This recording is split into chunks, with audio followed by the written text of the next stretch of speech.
Magandang araw mga kaparokya. Today is February 7, araw ng Miyerkules, at inyo na nang masasaksihan ng panibagong yugto ng ating online views update ng tatlong noontime show dito sa ating bansa. Unang-una, ang tahanang pinakamasaya, ang Eat Bulaga at ang Eat Showtime. Pero bago natin umpisahan yan ay pakisubscribe ang aking YouTube channel, pakiclick ang bell notification icon para lagi kayong updated sa mga bagong video na ilalabas ko. So mga kaparokya, naglabas po ng TV ratings ang AGB Nutam Nielsen Philippines nitong nagdaang Lunes, February 5. At makikita po dito na nanguna ang Eat Showtime na nakakuha ng 4.4%, pumangalawa ang Eat Bulaga na may 4.3% at ang tahanang pinakamasaya na nakakuha ng 2.6%.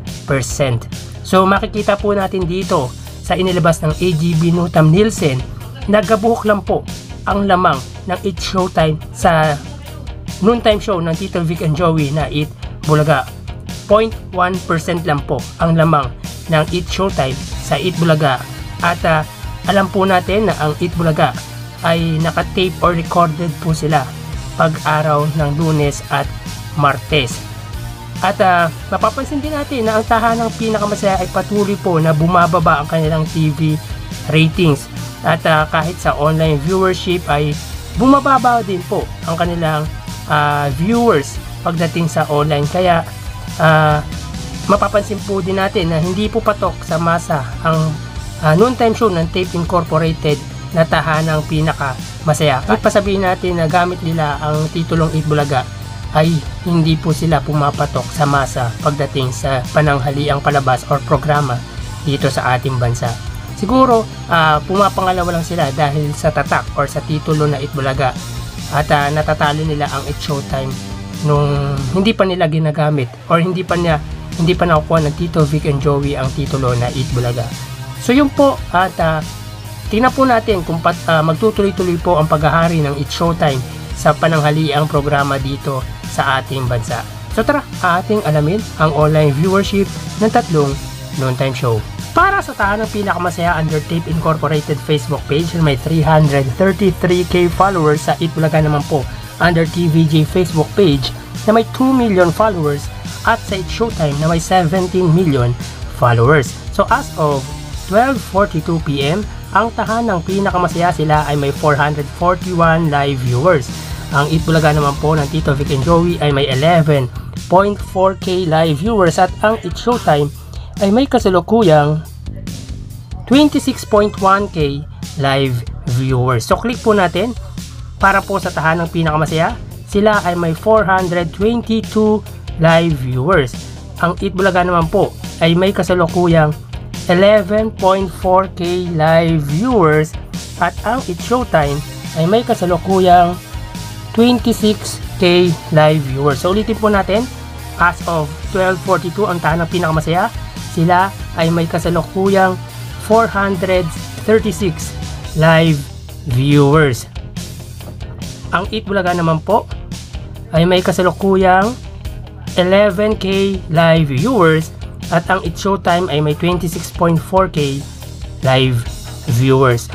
So bali dito sa Facebook Live ng tatlong noontime show, ang tahanang pinakamasaya na may 333k followers, sila ay may 400 live viewers.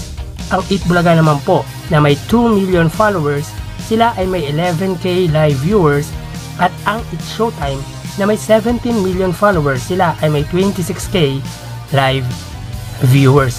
So mamaya po i-convert po natin yan sa percentage at ilalagay po natin sa monitor para malaman po natin kung ilan ba yung percentage ng live viewership ng tatlong noontime show.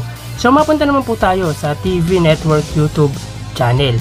So para po sa tahanang pinakamasaya, under GMA Network YouTube channel na may 34.2 million subscribers.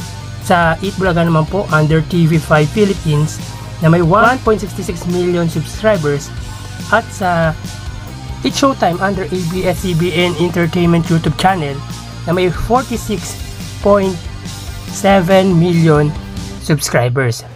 So as of 12:44, ang tahanang pinakamasaya under GMA Network, sila ay may 2.2k live viewers. Ang Itbulaga naman po under TV5 Philippines, sila ay may 42k live viewers. At ang It's Showtime under ABS-CBN Entertainment ay may 114k live viewers. Sulitin po natin as of 12:45, ang tahanang pinakamasaya under GMA Network, sila ay may 2.1k live, sila ay may 2.3k live viewers. Ang Itbulaga naman po under TV5 ay may 42k live viewers at ang It's Showtime ay may 114k live viewers. So bali dito sa TV Network YouTube channel, ang nanguna ay ang ABS-CBN Entertainment / It's Showtime na may 46.7 million subscribers at may live viewers na 114k live viewers. Samantalang sa TV5 naman po / Itbulaga na may 1.66 million subscribers, sila ay may 42k live viewers at ang GMA Network / Tahanang Pinakamasaya, sila ay may 34.2 million subscribers ay may live viewership na 2.3k live viewers. So mamaya po i-convert po natin yan sa percentage at ilalagay po natin sa monitor ng ating vlog. At mapunta naman po tayo sa main YouTube channel ng Tatlong Noontime Show para po sa Tahanang Pinakamasaya under sa kanilang YouTube channel na mayroong 3.38k subscribers. Sa Itbulaga naman po under TVJ YouTube channel na mayroong 821k subscribers at sa It's Showtime under ABS-CBN It's Showtime na may 2 million subscribers. So as of 12:47, ang Tahanang Pinakamasaya, sila ay may 403 live viewers. Ang Itbulaga under TVJ YouTube channel, sila ay may kasalukuyang 58k live viewers at ang It's Showtime, sila ay may 83k live viewers. So ulitin po natin, as of 12:47, ang Tahanang Pinakamasaya, sila ay may 403 live viewers. Ang Itbulaga naman po, sila ay may 58k live viewers at ang It's Showtime ay may kasalukuyang 83k live viewers. So bali dito sa main YouTube channel ng Tatlong Noontime Show, ang Tahanang Pinakamasaya ay nakakuha ng 403 live viewers.